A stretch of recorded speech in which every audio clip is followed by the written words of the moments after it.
Good morning, North America. Good afternoon, Europe, and good evening to everyone joining us from India. This is US Election Watch. I'm Allister D'Souza in Washington, D.C. The headlines.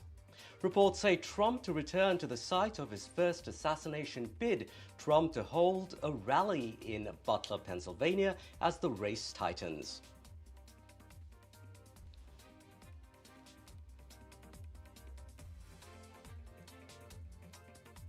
Over 400 economists and former officials endorse Kamala Harris. Economists back Harris's vision of an opportunity economy.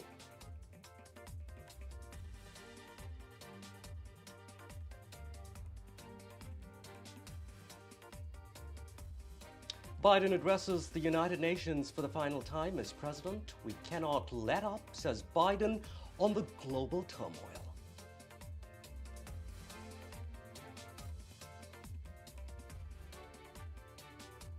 Iran, Russia, and China accused of using AI to influence U.S. voters.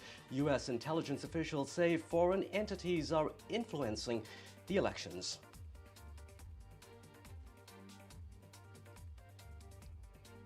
Trump calls himself a protector of women at a rally. Trump says women won't be thinking about abortion if he's elected.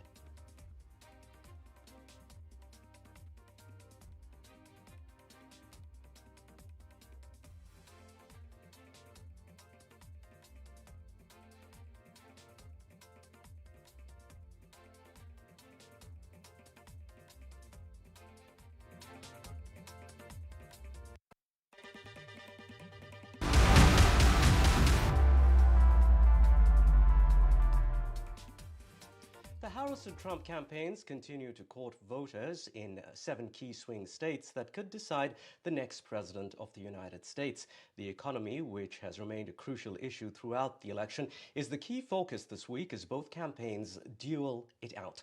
Former President Donald Trump is scheduled to deliver remarks on taxes and manufacturing during a visit to Savannah, Georgia today. Trump also urged his supporters in Pennsylvania to vote as early as possible before immediately lashing out at the process of early voting and blaming it for his loss to President Joe Biden, hinting at his claims about election fraud in 2020. Meanwhile, there's Vice President Kamala Harris. Her plans to expand on her notion of an opportunity economy in Pennsylvania. Harris also unveiled endorsements from economists and policy experts as she tries to defend what polls have shown to be a rather important issue where Trump clearly leads. Now, let's get you more on this story. We're joined by Voice of America reporter. She's joining us right now. That's Jessica Stone.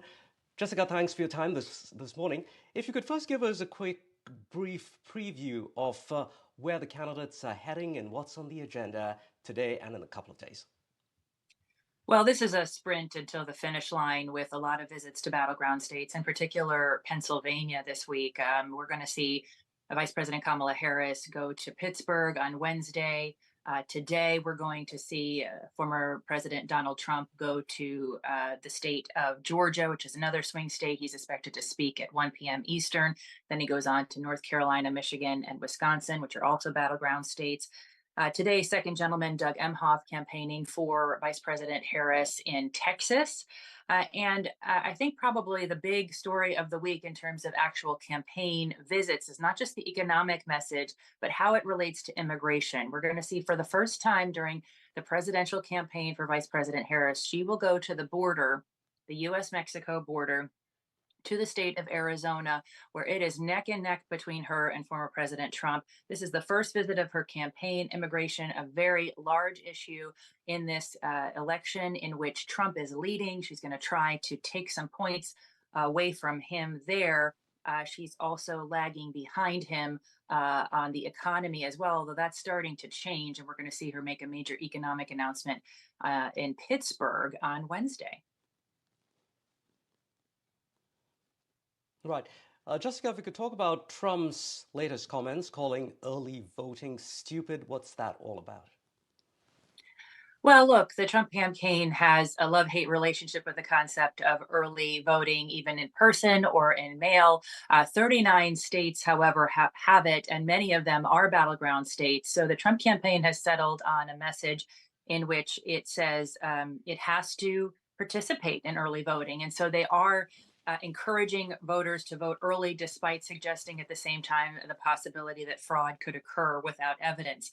J.D. Vance, the vice presidential candidate on the Trump ticket, he made this argument in Charlotte, North Carolina earlier this week, saying, quote, "I don't love that election day has become election season, but, quote, we got to play by the rules that are set.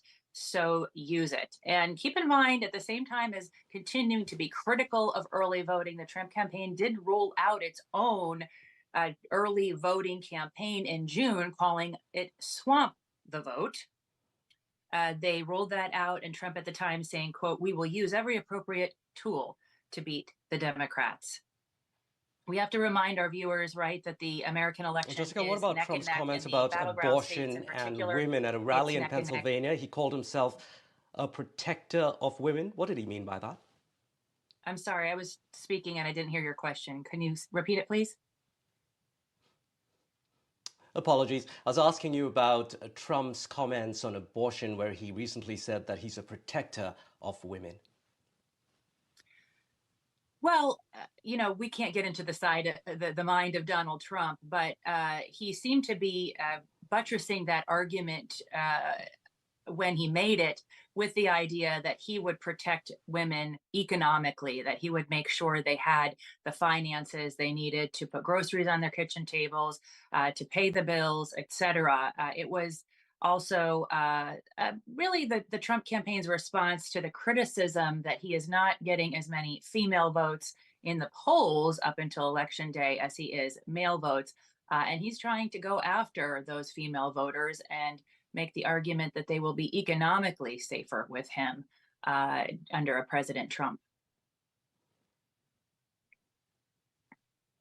All right, Jessica, do stay with us because we have another story that we'd like your views on. According to several source-based media reports, Donald Trump will return to Butler, Pennsylvania, the site of the first assassination attempt. This could happen as early as next week. A rally is reportedly scheduled for October 5th and will take place at the Butler Farm Show Fairgrounds. That's where the gunman, Thomas Crooks, shot at Trump. A bullet grazing Trump's ear on July the 13th. As you would remember, the setup for the upcoming event is likely to be similar to the July rally. Trump has repeatedly said that he'd return to Butler, writing on his social media platform in late July that he was going back to Butler for a, quote, big and beautiful rally, unquote. Now, Voice of America correspondent Jessica Stone standing by with more. Jessica, security will be extremely tight given no one really wants a repeat of a copycat attempt, something that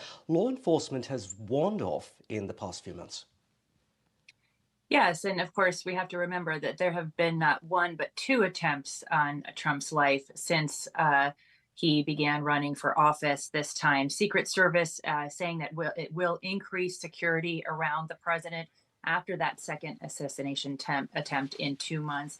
The House of Representatives also unanimously voting to make security protections equal for candidates as they are to presidents. And so if that gets passed in the Senate, we're going to see a sea change in terms of the level of protection that presidential candidates receive on the campaign trail. Trump's security visible on Monday when Trump went back to the battleground state of Pennsylvania, the site of that first assassination attempt. He got off the plane and he had many Secret Service agents really close to him, which is something we haven't seen in past appearances. They've been a little bit further back. Meantime, we know that 58-year-old Ryan Ruth, who is charged with firearms possession in connection with the most recent assassination attempt on President Trump in Florida on September 15th, he, in terms of court filings, we got some information that he wrote a letter, quote, to the world calling his actions an assassination attempt on Donald Trump. And remember, President Trump did get bumps in the polls after that first assassination attempt. So going back to Butler is key for the campaign as it sits now to make sure that he can secure those 19 electoral votes in the state of Pennsylvania, which is key to his victory if he gets it in November. Jessica Stone with Voice of America, appreciate your time joining us here on NDTV this morning. In other news now, Russia, Iran, and China are using artificial intelligence tools as they increase their effort to sway the American population ahead of the November election. That's according to intelligence officials in the US. As AI advances at a rapid pace, so does its threat on democracy and the elections. Throughout the US polls in the race, we've seen various incidents of AI use. Vishal Vivek reports.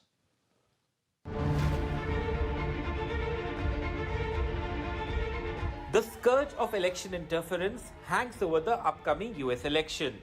US intelligence officials have said in their latest report that Russia, Iran, and China are using artificial intelligence tools in their effort to sway the American population ahead of the presidential election on November 5. The report says Russia has generated the most AI content related to the election and has done so across all four mediums: text, images, audio, and video. The AI operation is consistent with Russia's broader efforts to boost Donald Trump's candidacy and denigrate Kamala Harris and the Democratic Party, including through conspirational narratives, the report added. Intelligence officials said Russia was behind a viral staged video in which an actress falsely claimed that Harris had injured her in a hit-and-run car accident. This video went on to garner millions of views. The report says that clips of Harris's speeches were also doctored. According to the intelligence report, Iran targeted US voters on polarizing issues such as the Israel-Gaza conflict.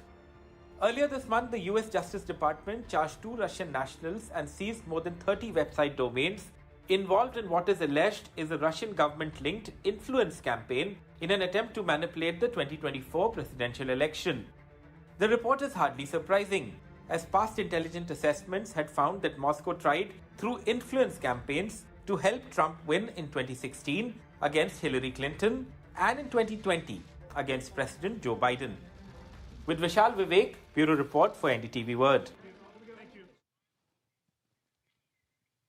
Let's get you more on that now. We're joined by Glenn Cull. He is a national security and foreign policy expert and former CIA clandestine services officer. We are also joined by Alexis Ahmed. He is a cyber threat analyst. Thank you, gentlemen, for joining us here this morning.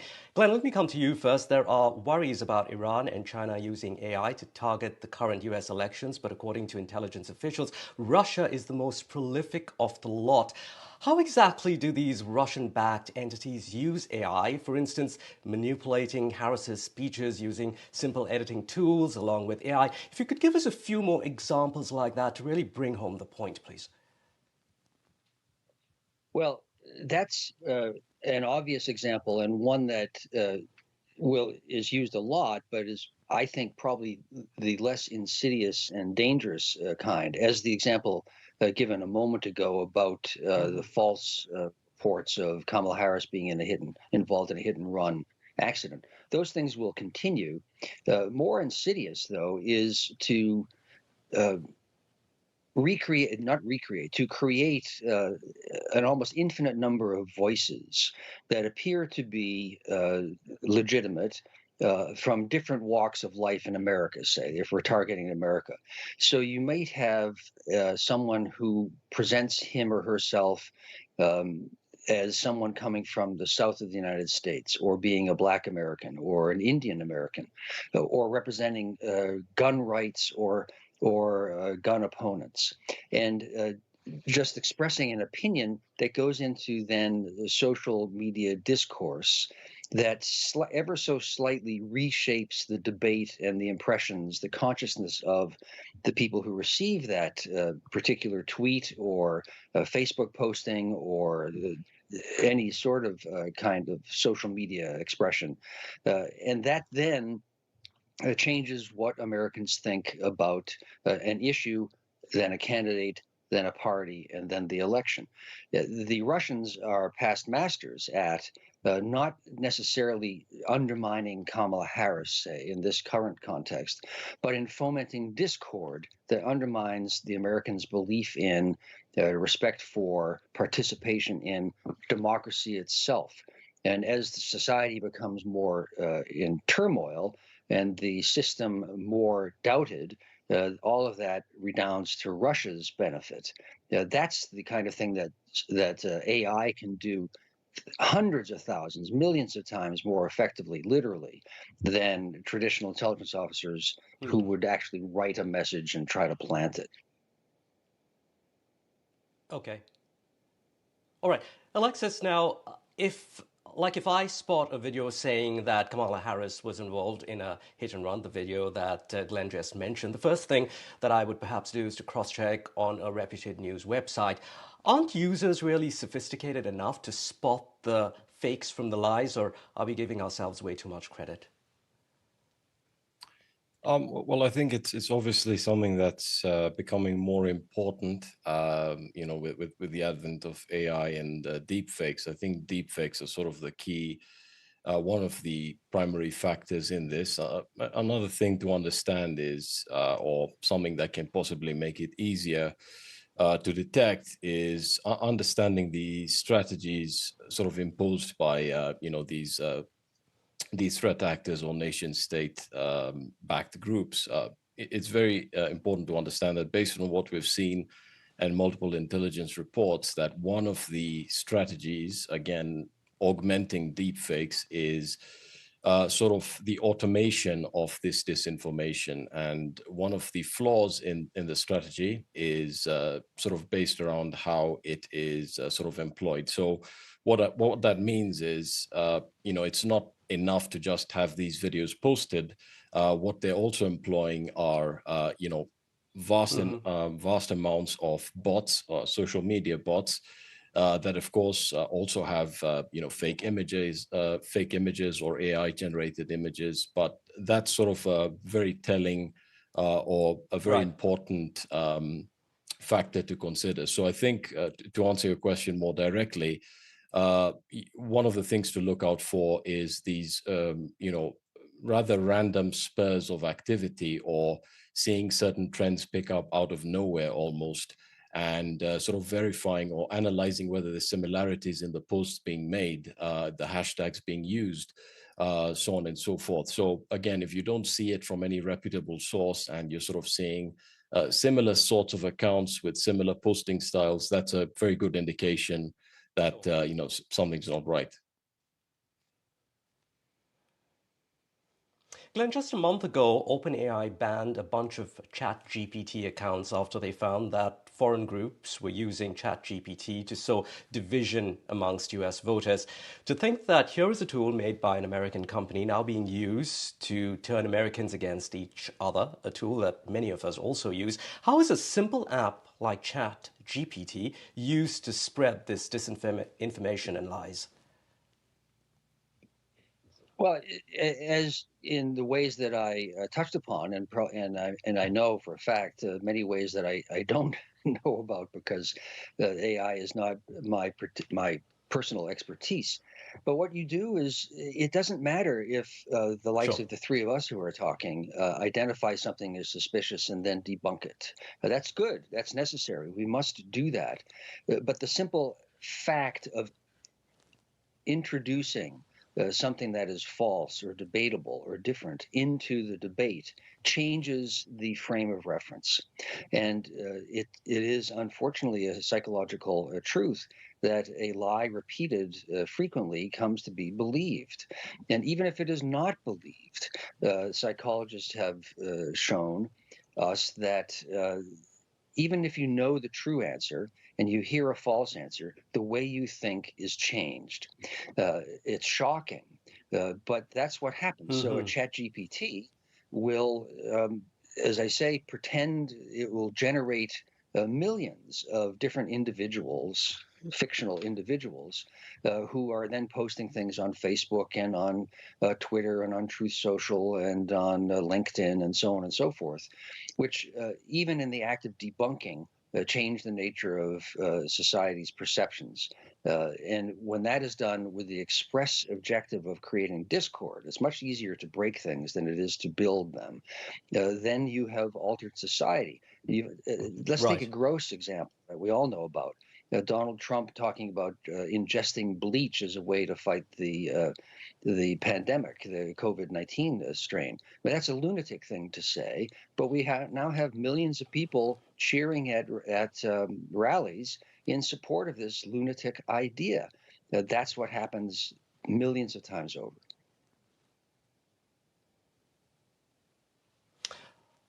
That's all we have time for here this morning. Thanks very much indeed. That's Glenn and Alexis joining us on NDTV to talk about the disinformation being sowed allegedly by Iran, China, and of course, Russia. In other news now, campaign officials are considering a visit by Democratic nominee Kamala Harris to the US-Mexico border while she's in Arizona on Friday. This move aims to help her campaign narrow the gap with Donald Trump on immigration, a central issue in the 2024 election. Democrats are trying to shift the narrative after years of border crisis and GOP resistance to bipartisan border measures. The Harris campaign sees the visit as a chance to address criticisms about her not going to the border often enough.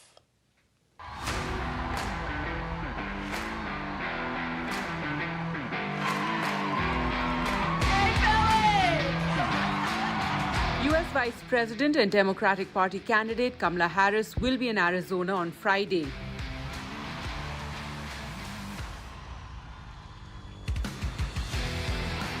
The Harris campaign wants to utilize this opportunity and organize a visit by Harris to the U.S.-Mexico border, according to a CNN report.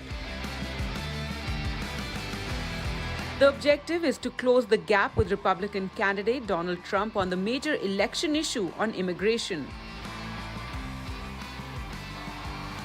The gap in polling remains a concern for some Harris campaign officials as the former president holds a lead on the issue. The Republican Party has been attacking Harris over her not visiting the border enough.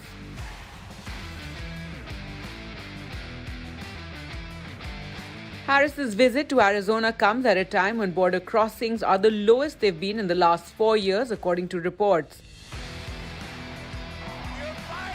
In a speech heavily focused on migration, Trump recently said that he will be the border president.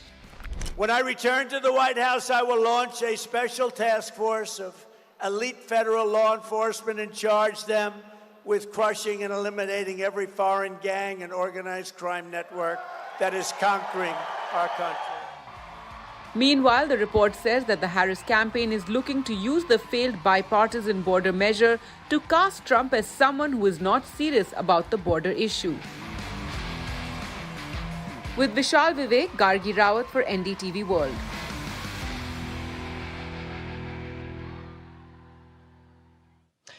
A star-studded celebrity lineup adding to the already dramatic race for the White House. There's Oprah for Harris, can't forget Taylor Swift as well. Donald Trump has Hulk Hogan, and can't forget Elon Musk. Musk has even become a defender of Trump, most recently suggesting that tech companies like Microsoft and Google are making disappropriation large sums of money to the Harris campaign than to Trump. So, how much do these celebrity endorsements really help? We're joined by Art Istopinen. He is a political analyst and joins us from Washington, D.C. Art, a new study by Harvard University by Ash Center found that celebrities do play an influential role when it comes to elections. But as far as directly being influenced by a celebrity endorsement, how much do these endorsements really help? The reality, Allister, is that it does not, because people like Taylor Swift or Oprah are billionaires that do not have the same problems that the average Americans are going through right now because of high inflation. Thanks to Kamala Harris and President Biden, people cannot pay the groceries, the gas is too high, the prices of rent, of healthcare insurance, of car insurance, car payment, everything is very costly. And the American people are feeling a lot of pain, and pain that Oprah or Taylor Swift do not have to face every day, right? So in my opinion, the 7 states that are in play right now, that the polls are very tight, is the American people don't really pay attention to these celebrity endorsements. Art, celebrity endorsements can also be problematic, yeah, because let's take a look at Hillary Clinton in 2016. A huge bunch of celebrity endorsements actually hurt her, critics saying that endorsements from Katy Perry or Beyonce may have put some people off, thinking that Clinton was more a candidate for the liberal elite. Do you agree? Absolutely, and that's the problem. That's what we're seeing right now with the Democratic Party. That all of these political elites, Democratic elites, they're making a lot of money. They're making money. If you have money in the stock market, if you have gold, if you have bonds, if you have crypto monies, then you're doing really well. But the average American, the silent majority, is suffering, and the silent majority rejects all of these billionaire, whether you're a musician or an actor or an actress from Hollywood, saying that they're going to endorse someone who has absolutely no plans on how to fight inflation. And that's the problem. Thanks very much indeed. That was Art Istopinen. He was joining us from Washington, D.C. Thanks, Art, for your time. That's it for US Election Watch. I'm Allister in Washington, D.C.